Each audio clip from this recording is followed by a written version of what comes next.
এই আব্বুটা সবসময় বাস্তব কথা বলে, কি বিশেষ হচ্ছে না? তাহলে ভিডিওটি দেখুন। হ্যাঁ হ্যাঁ, এই যে আমি বের হইতেছি, এই যে আমি আইসা পড়ছি, কাছাকাছি আছি। কিছুক্ষণের মধ্যে আমি গাড়ির সামনে পৌঁছায় যাব ভাই।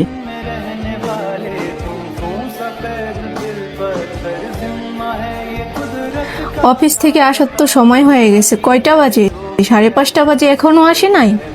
একটা কাজ করি, এখন একটা ফোন দিয়ে দেখি কোথায় আছে ও এখন।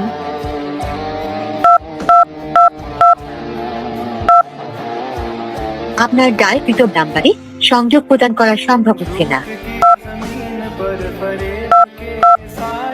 The number you are calling cannot be reached.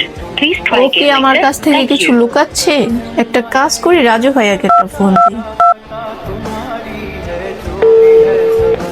আসসালামু আলাইকুম ভাইয়া। ওয়ালাইকুম আসসালাম ভাবি। অভি কি অফিস থেকে বের হয় নাই? ও তো আজকে অফিসে আসে নাই ভাবি। কি আসে নাই মানে? কেন, আপনাকে কেউ বলে নাই আজকে অফিসে আসে ও নাই? তোর না একটা কাজে গেছে। আচ্ছা ভাই, ভালো থাকবেন। ও নিশ্চয় আমার কাছ থেকে কিছু লুকাইতাছে।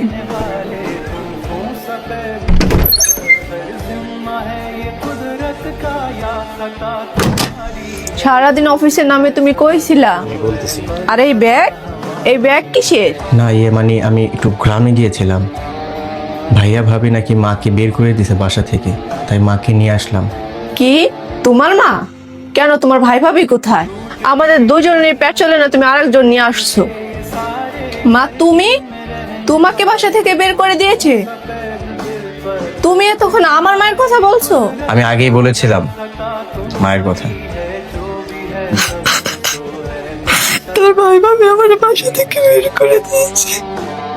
তোমাকে বের করে দিয়েছে মানে? আমার বাবার বাড়ি থেকে তোমাকে বের করে দিয়েছে? কার এত বড় সাহস? আচ্ছা শোনো না, মা না আমার বাসায় থাকুক, তুমি কিছু মনে করো না। হ্যাঁ, মা তো মাই হয়, তাই না? তোমার যেটা ভালো মনে হয় করো। আচ্ছা ওরা বের করে দিয়েছে, কেউ হয়েছে, মা তুমি আমার কাছে থাকবা। না রে মা, আমি তোর বাসায় থাকতে পারবো না। যেখানে এক মায়ের জায়গা আছে আরেক মায়ের জায়গা নেই, সেই বাসায় আমি থাকতে পারবো না। আমরা নারীরা শাশুড়িকে কখনো মায়ের চোখে দেখতে পারি না। আসলে মাকে যতটা ভালোবাসি, শাশুড়িকে ঠিক ততটাই ভালোবাসা উচিত।